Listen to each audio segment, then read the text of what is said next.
नमस्कार, अपना प्रदेश उत्तर प्रदेश उत्तराखंड देख रहे हैं आप। मैं हूं आपके साथ पूजा मोहन पांडे। बुलेटिन की शुरुआत करते हुए सबसे पहले आपको बताएंगे कि सूबे में सियासत का दौर बदस्तूर जारी है और सियासती उलटफेर के बीच आज उत्तर प्रदेश विधानसभा चुनाव के मद्देनजर राज्य के नए दलों की ओर से प्रत्याशियों के नामों की घोषणा का सिलसिला भी बदस्तूर जारी है।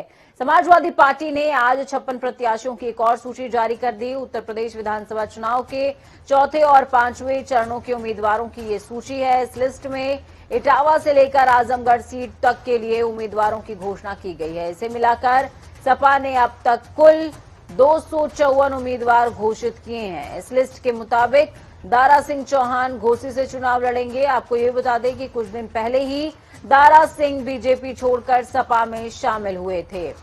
उत्तर प्रदेश में विधानसभा चुनावों के मद्देनजर बीजेपी के खिलाफ सपा गठबंधन कड़ी टक्कर देने की तैयारी कर रहा है। चलिए ग्राउंड जीरो से खबर पर ज्यादा जानकारी के लिए हमारे साथ में तौकीर किदवई जुड़ गए हैं। तौकीर, क्या कुछ अपडेट नजर आ रहा है? क्योंकि ये जो नई सूची है इसमें जो बागी थे बीजेपी के, उनके नाम शामिल हैं, दारा सिंह चौहान का नाम शामिल है। सबसे बड़ी बात यह कि दारा सिंह चौहान का होल्ड उनके क्षेत्र में जहां से उन्हें उतारा गया है, कितना नजर आता है? देखिए, ये जो मऊ की घोसी सीट है, यहाँ को लेकर थोड़ा सा एक अटकलें ये भी थी कि जो मुख्तार अंसारी है, उनके बेटे भी इसी मैदान पर नजर आ सकते हैं।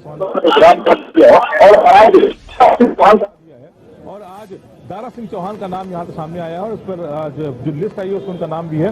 तो फिलहाल जो पूर्व मंत्री हैं वो आज समाजवादी पार्टी के टिकट पर पूरी तरह से मैदान में नजर आएंगे। इसके अलावा अभय सिंह का नाम है, अभय सिंह को भी फैजाबाद से टिकट दिया गया है। बाराबंकी जो काफी दिनों से इस उहापोह में था कि यहाँ से किसको टिकट मिलेगा, माना जा रहा था कि अरविंद सिंह घोष काफी नाराज हैं, लेकिन कल वो पार्टी कार्यालय पे भी नजर आए थे और मुलायम सिंह यादव के सर पे हाथ भी उन्होंने रखा था। मुलायम सिंह ने उनके सर पे हाथ रखा था।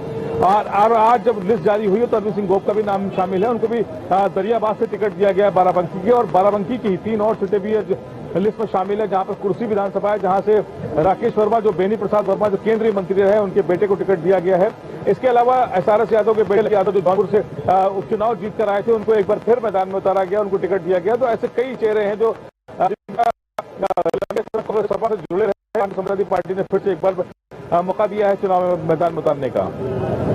ठीक है तौकीर, बहुत शुक्रिया हमारे साथ जुड़ने के लिए, अहम जानकारी साझा करने के लिए। तो आपने देखा, समझा, जाना किस तरीके से टिकटों का मंथन चल रहा था और उस मंथन के बाद एक सूची और समाजवादी पार्टी ने जारी कर दी। दूसरी तरफ उत्तर प्रदेश विधानसभा चुनाव से ऐन पहले सभी पार्टियां प्रचार में जुटी हुई हैं और इसी के तहत भारतीय जनता पार्टी के लिए पश्चिम यूपी में महा कैंपेन का दिन है। केंद्रीय गृह मंत्री अमित शाह वृंदावन के बांके बिहारी मंदिर पहुंचे और मंदिर में दर्शन करने के बाद पूजा की। वृंदावन में ठाकुर बांके बिहारी जी के दर्शन के बाद केंद्रीय गृह मंत्री अमित शाह ने आसपास बाजार में बीजेपी प्रत्याशी के पक्ष में वोट मांगा है और फिर मथुरा के लिए रवाना हो गए। मथुरा पहुंचने के बाद अमित शाह ने डोर टू डोर कैंपेन की शुरुआत करी। मथुरा में डोर टू डोर कैंपेन की शुरुआत करने के बाद अमित शाह ने प्रभावी मतदाता संवाद कार्यक्रम को संबोधित किया। उन्होंने कहा, मैं 2022 के चुनाव में मथुरा के सभी बीजेपी उम्मीदवारों की जीत के लिए वोट मांगने आया हूं। इसके साथ ही उन्होंने कहा कि मथुरा की दिव्यता और भव्यता लौटाना हमारा संकल्प है।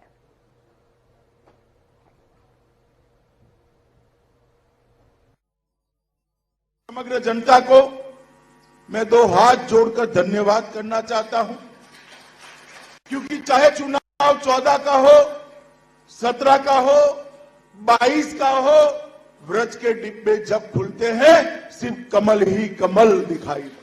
और इस बार यूपी का जो चुनाव है, मैं आप सभी को कहना चाहता हूं, भाइयों बहनों युवाओं, ये यूपी के चुनाव को विधायक का चुनाव मत समझिए, किसी को मंत्री मुख्यमंत्री बनने का चुनाव मत समझिए। उत्तर प्रदेश का चुनाव आने वाले देश में भारत के भाग्य का निर्णय करने वाला। भारतीय जनता पार्टी की सरकार देखने के पहले उत्तर प्रदेश ने लंबे कालखंड तक सपा बसपा सपा बसपा सपा सपा बसपा सरकारें देखी। सपा आती थी, एक जाति का काम करती थी, बसपा आती थी, दूसरी जाति का काम करती थी। कभी भी उत्तर प्रदेश का संपूर्ण विकास का नक्शा किसी ने खींचा ही नहीं। ये तो नरेंद्र मोदी जी के प्रधानमंत्री बनने के बाद, योगी आदित्यनाथ के मुख्यमंत्री बनने के बाद सबका साथ, सबका विश्वास और सबका विकास का सूत्र। 7.5 साल से मोदी जी की सरकार है। राहुल बाबा भी भ्रष्टाचार का आरोप नहीं लगा सकते। लगा सकते हैं क्या? लगा सकते हैं क्या? 5 साल हो गए योगी सरकार को। अखिलेश बाबू, नोटों की ढेर निकलते हैं आपके लोगों के यहां से। भारतीय जनता पार्टी भ्रष्टाचार का कोई आरोप नहीं लगा। हमने पारदर्शी सरकार देने का काम किया है। आगामी विधानसभा चुनावों को लेकर सरगर्मियां बढ़ गई हैं। सभी पार्टी चुनावी रण में अपना दमखम दिखा रही हैं। वहीं आज आम आदमी पार्टी ने प्रेस कॉन्फ्रेंस करते हुए संजय सिंह ने अपना गारंटी पत्र जारी किया। संजय सिंह ने कहा, इसलिए आम आदमी पार्टी ने अपना गारंटी पत्र जारी किया है। संजय ने कहा है कि बिजली मुफ्त, लोन माफ, राशन दे सकता जहां झुक वहां मकान, ये हमारी योजना दिल्ली की बहुत ही सफल योजना रही है।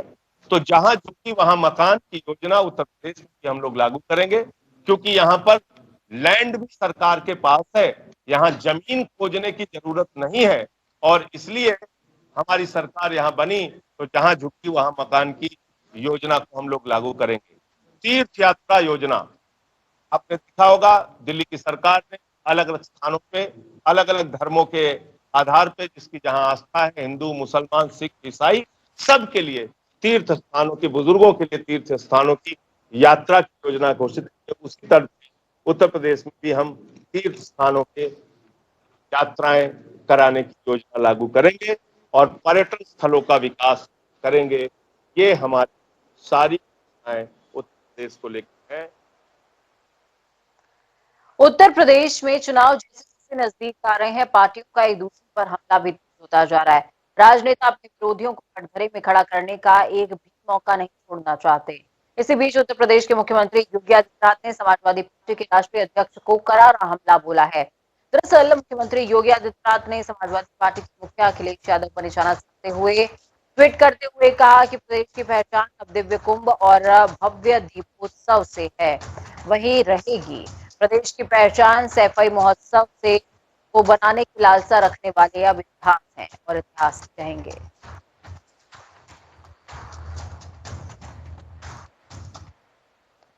बिजनौर पहुंचे मुख्यमंत्री योगी आदित्यनाथ ने जिला अस्पताल में बने कोविड-19 वार्ड का निरीक्षण किया। इसके बाद मीडिया को संबोधित करते हुए कहा कि वैक्सीनेशन होने के बाद हम तीसरी लहर को निष्प्रभावी करने में सफल रहे हैं। यूपी में 98% वैक्सीन डोज उपलब्ध कराई गई है। 25 करोड़ वैक्सीन डोज प्रदेश में दी गई है। बिजनौर में भी करीबन 97% डोज उपलब्ध कराई गई है। इसके साथ ही योगी आदित्यनाथ ने देश की और प्रदेश की कोविड-19 प्रबंधन को विस्तार से बताया और डबल इंजन की सरकार बताते हुए गरीबों को बांटे जा रहे राशन का जिक्र करना भी नहीं। ऑक्सीजन में हर जनपद को आत्मनिर्भर बनाने की कार्रवाई प्रारंभ की। जनपद बिजनौर में 4 ऑक्सीजन प्लांट इस दौरान लगे, चारों क्रियाशील हो चुके हैं। प्रदेश में हम लोगों ने 558 ऑक्सीजन प्लांट लगाए, जिनमें से 551 क्रियाशील हो चुके हैं और वे वहां पर अपनी सेवाएं प्रदान कर रहे हैं। थर्ड वेव में जो ओमिक्रॉन वेरिएंट आया है कोविड का, यह नियंत्रण में है, संक्रमण तीव्र है, लेकिन जिन लोगों ने वैक्सीन की डोज ले ली है उन बहुत ज्यादा प्रभाव नहीं डाला। से डरने या भागने की आवश्यकता नहीं, बनाने के लिए आवश्यकता नहीं, हाँ सावधानी और सतर्कता की आवश्यकता है। ये भी महामारी है, इस सदी की सबसे बड़ी महामारी है। इसमें सावधानी और सतर्कता से ही हम जीवन और जीविका को बचा सकते हैं। जीवन और जीविका को बचाने की जो एक जद्दोजहद पूरे देश के अंदर चली है, उस कोरोना को परास्त करने की मुहिम में कोरोना की जो गाइडलाइन है, इसका पालन हर व्यक्ति करेगा तो कोरोना प्रभावी नियंत्रण करने में हमें सफलता प्राप्त।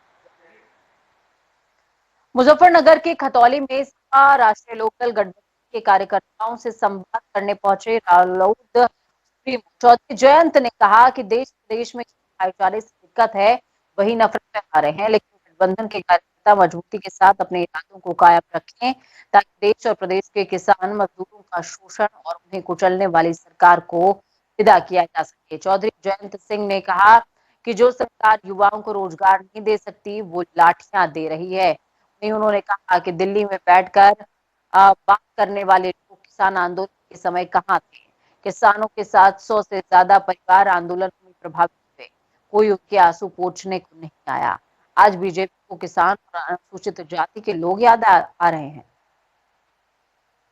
ये फैसले में आपके लिए बहुत सोच विचार करना है कि मैं कह दूं कि सारी समस्या खत्म हो जाए, सबको नौकरी मिल जाएगी, नहीं। और बड़ी बड़ी चुनौतियां हैं, लेकिन कम से कम हमारी सरकार में कोई पुलिस वाला अगर लखनऊ में आप 5 बजे के उम्मीद रखते हैं, कोई सरकार से मांग रखने आते हो, कोई आंदोलन करते हो, किसी नागरिक की हिम्मत नहीं होगी तो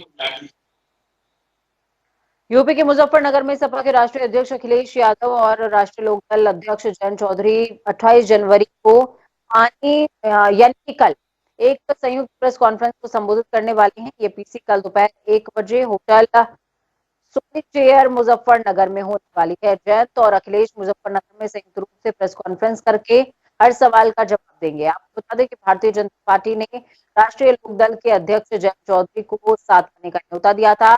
हालांकि चौधरी ने लगे हाथ इस प्रस्ताव को ठुकरा दिया और साथ ही केंद्र और राज्य की सत्ताधारी पार्टी को कृषि कानूनों के खिलाफ साल भर से ज्यादा समय तक चले आंदोलन के दौरान मारे गए किसानों को याद करने की नसीहत दी। उत्तर प्रदेश विधानसभा चुनाव 2022 को लेकर सभी दलों के नेताओं और धुआंधार का दौर चल रहा है। पश्चिम उत्तर प्रदेश में विधानसभा चुनावों के प्रचार के दौरान कई स्थानों पर बीजेपी विधायकों और प्रत्याशियों का विरोध हो रहा है। अब मुजफ्फरनगर में भारतीय जनता पार्टी के प्रदेश के अध्यक्ष स्वतंत्र देव सिंह को भी खतौली विधानसभा क्षेत्र में लोगों के विरोध का सामना करना पड़ रहा है, जहां वाल्मीकि समाज के लोगों ने बीजेपी के खिलाफ जमकर नारेबाजी करी और बीजेपी प्रदेश अध्यक्ष स्वतंत्र देव सिंह के काफिले को रोकने की भी कोशिश करी। हालांकि समय रहते पुलिस ने भीड़ को काबू कर लिया। वाल्मीकि समाज के लोग काफी गुस्से में नजर आ रहे थे। उन्होंने बीजेपी सरकार पर वादा खिलाफी का आरोप लगाया। उन्होंने बीजेपी की करनी और कथनी में अंतर भी बताया। आज यहाँ भाजपा नेता आए थे, उनकी करनी और कथनी का विरोध हुआ है। 2017 में केशव प्रसाद मौर्य जी प्रदेश के अध्यक्ष थे, उन्होंने वाल्मीकि समाज पे जुमला दिया था। आपके स्थानीय निकाय की नगर पालिका में जितने संविदा सफाई कर्मचारी संविदा में है वो ठेका कर्मचारियों को अगर हमारी सरकार आई तो हम उन्हें पक्का करेंगे। लेकिन आज 2022 का चुनाव आ चुका है, आज तक भी बीजेपी सरकार ने कोई अपने वादे पे पूरा नहीं उतरी है। और साथों साथ हमारी मनीषा की बहन मनीषा कांड पूरे हिंदुस्तान के सामने है। उसको 2 बजे सनातन धर्म के हिसाब से, अगर हिंदू धर्म के हिसाब से कोई व्यक्ति 7 बजे मर जाता है तो उसकी अर्थी को, उसकी बॉडी को उसके घर में पूरी रात रखा जाता है। लेकिन उत्तर प्रदेश सरकार ने अपना घिनौना चेहरा दिखाकर एक दलित गरीब की बेटी, शोषित व्यक्ति को रात को 2 बजे पेट्रोल के हवाले कर दिया। उत्तर प्रदेश में एक बार फिर बहुजन समाज पार्टी की सरकार बनाने की कोशिश में जुटी बसपा की राष्ट्रीय अध्यक्षा मायावती ने विधानसभा चुनावों के मद्देनजर 6 और प्रत्याशियों की घोषणा की। इस लिस्ट में पहले से घोषित कुछ उम्मीदवारों के टिकट में परिवर्तन किया गया है। इससे पहले उन्होंने 51 प्रत्याशियों की घोषणा की थी। अब तक वो 117 प्रत्याशियों की घोषणा कर चुके हैं। इन प्रत्याशियों में 41 उम्मीदवार मुस्लिम समाज के हैं। यूपी विधानसभा चुनाव को लेकर नामांकन से पहले बसपा के कई उम्मीदवारों को झटके लग रहे हैं। बिजनौर के धामपुर सीट और मुरादाबाद की कुंदर की सीट पर बीएसपी ने उम्मीदवार बदल दिया है। पार्टी की ओर से जारी की गई उम्मीदवारों की सूची में बिजनौर के धामपुर से मूलचंद चौहान को टिकट दिया गया।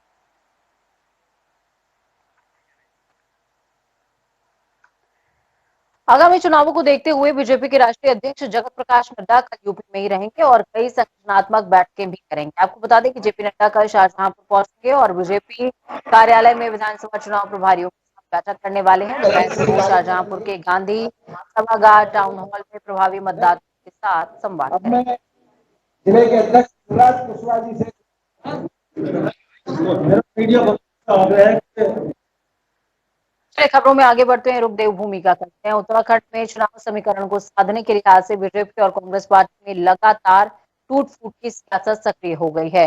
आज कांग्रेस के पूर्व प्रदेश अध्यक्ष किशोर उपाध्याय ने बीजेपी की सदस्यता ली। इस मौके पर प्रदेश अध्यक्ष मदन कौशिक, रक्षा राज्य मंत्री अजय भट्ट, चुनाव प्रभारी प्रहलाद जोशी मौजूद रहे। प्रदेश अध्यक्ष मदन कौशिक ने कहा, किशोर उपाध्याय के बीजेपी में आने से संगठन को और मजबूती मिलेगी। इसके साथ ही उन्होंने कहा, जब किशोर उपाध्याय कांग्रेस में थे उस समय उन्होंने कई ज्वलंत मुद्दों को उठाने का काम किया, जिसकी वजह से उन्हें कांग्रेस पार्टी ने निष्कासित कर दिया। मुझे भरोसा है कि मेरी जो भावनाएं हैं इस उत्तराखंड को उसका संरक्षण एक सदियों से प्रधानमंत्री से भी मुझे, और उत्तराखंड एक नए प्रगति के तय करेगा। मैं एक गिलहरी की तरह भूमिका निभा सकता हूँ। प्रदेश में भाजपा की सरकार बन रही है, केंद्र में भाजपा की सरकार है, तो मिलजुल करके उत्तराखंड को देश का ही नहीं बल्कि विश्व का एक सर्वोत्तम प्रदेश बना सकते हैं। जमीन के जो मुद्दे हैं उनको लेकर के निश्चित रूप से मुझे संरक्षण मिलेगा। इस भावना को लेकर के मैं इस दिन के साथ शामिल हुआ हूँ और मुझे बड़ी खुशी है कि आज मुझे विश्वास दिलाया है कि हम सब में एक सहयोग की भूमिका निभाएं। कांग्रेस के पूर्व प्रदेश अध्यक्ष किशोर उपाध्याय बीजेपी ज्वाइन करने के बाद कई मुद्दों को लेकर जनता टीवी संवाददाता नवीन शुक्ला से खास बातचीत करते हुए नजर आए। सर, क्या कारण रहा कि आप कांग्रेस बीजेपी में आ गए हैं, क्योंकि एक लंबा समय था, करीब 45 साल का समय। नहीं, मैं तो जो है मैंने आपको कहा है कि मेरे जो सरोकार हैं गंगा को लेकर के, हिमालय को लेकर के, वनाधिकारों को लेकर के, उन सब सरोकारों को लेकर के मुझे ये लगता है कि मैं लंबे समय से इसके लिए संघर्ष कर रहा हूँ और यहाँ मुझे उन सरोकारों के लिए संरक्षण मिलेगा, उन सरोकारों का समाधान होगा, इसलिए मैं आया हूँ। टिहरी की बहुत समस्याएं हैं, उनका समाधान होना है, उसके लिए आया हूँ। सर, वनाधिकार आंदोलन को क्या और तेज धार दी जाएगी बीजेपी में शामिल होने के लिए? नहीं, धार क्या देंगे, उनके हाथ में है, कानून बना हुआ है और मैं ये निवेदन कर रहा हूँ कि उस कानून को जो है उत्तराखंड में लागू होना चाहिए। उसमें यहाँ हमको ओबीसी में शामिल करने का वो है क्या कहते हैं मसला है, उसमें हमारे जो वनों पर हक है उनका मसला है, रोजगार का मसला है, और जब आप सरकारों से बातचीत करेंगे तभी उनका समाधान होगा। अभी तक नहीं हुआ, ये हमारे लिए दुख का विषय है 2006 के कानून। अच्छा, टिकट को लेके अगर टीवी से टिकट ये उनको तय करना है, ये पार्टी तय करती है, वो जो भी आदेश करेंगे, जब मैं इस पार्टी में जो आदेश करेंगे उसका पालन करेंगे। तो सर, अब संगठन को मजबूत करने की कवायद तेज है। देखिए, मैं तो नया आदमी हूँ, पहले समझूंगा, लेकिन मैं ये जरूर कहता हूँ कि जो आरएसएस का और विशेषकर शिक्षा के क्षेत्र में उनका जो काम है समाज के सेवा में, उससे निश्चित रूप से उसको मान्यता भी मिलनी चाहिए, उससे प्रेरणा भी लेनी चाहिए। हमारे साथ मौजूद थे कांग्रेस बीजेपी नेता किशोर उपाध्याय। उनका साफ तौर पर कहना था कि अब जब बीजेपी में शामिल हुए हैं तो वनाधिकार आंदोलन को भी धार दी जाएगी। इसके साथ ही बीजेपी संगठन को मजबूत करने का काम भी किया जाएगा। वीडियो जर्नलिस्ट अनूप भट्ट के साथ नवीन शुक्ला, जनता टीवी, देहरादून।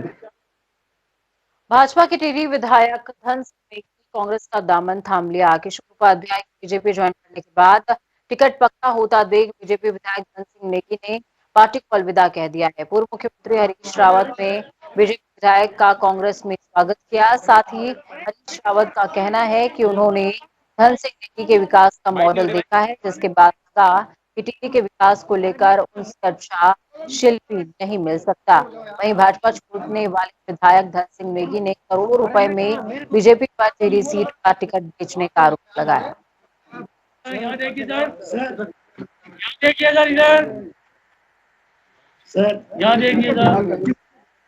इस खबर पर ज्यादा जानकारी के लिए हमारे साथ में अजीत काम्बोज जुड़ चुके हैं। अजीत, जिस तरीके से सूबे की सियासत में टिहरी वर्सेस टिहरी का खेल यहाँ पर देखने को मिल रहा है, किशोर उपाध्याय उधर जाते हैं और साथ में धन सिंह नेगी इधर आ जाते हैं, इसका कितना नफा कितना नुकसान किस दल को होने वाला है?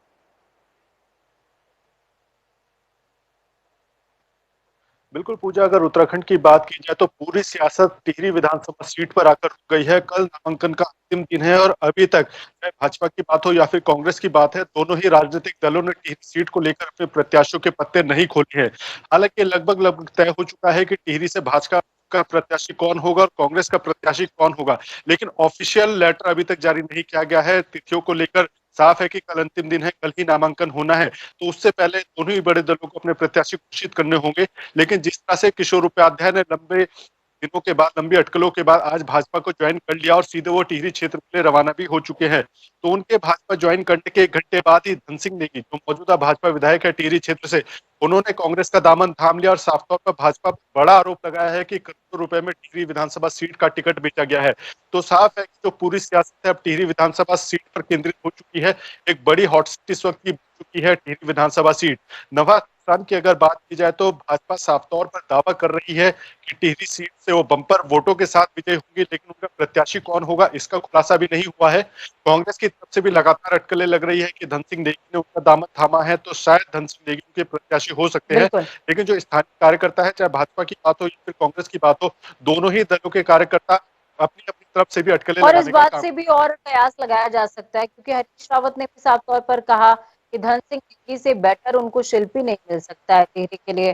बहुत शुक्रिया अजीत हमारे साथ जुड़ने के लिए, अहम जानकारी साझा करने के लिए। तो आपने देखा और समझा सूबे की सियासत जिस तरीके से तारीखें करीब आ रही हैं, नामांकन का अंतिम समय करीब आ रहा है, पल पल में करवट ले रही है और बदल भी रही है। यहाँ पर छोटे से ब्रेक का, ब्रेक के उस पार खबरों का सफर लगातार जारी है। बने रहिए टीवी के साथ, हमें आपकी ताकत, अपना और अपनों का बहुत ज्यादा ख्याल रखें। नमस्कार।